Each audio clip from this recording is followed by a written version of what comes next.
台语文千万字，大家要跟大家做伙来捌一字。有一寡台语研究者认为讲台语歹学其中一个原因，就是因为有一寡古早名词，现代人生活已经无法度体验，若是感觉真凄分，嘛讲袂出来。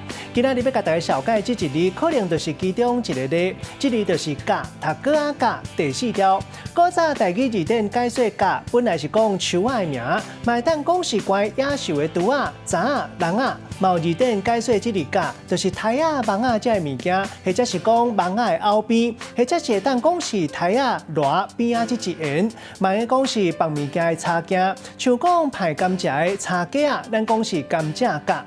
带大家做伙来小解这两个词。头一个，咱做伙来看到读做米台架，就是台啊这个网啊边啊的后边。第二个词读做插架，意思就是派菜插架啊。咱用一句话来举例，甲这两个词夹做伙。譬如讲，这间历史博物馆收藏真侪过去生活用品，也有煮食家私，其中就有米台架甲叉架。米台架嘛看甲清清楚楚，互咱更较了解过去真实的生活情形。今仔日小解这一字读做架，提供予观众朋友来参考。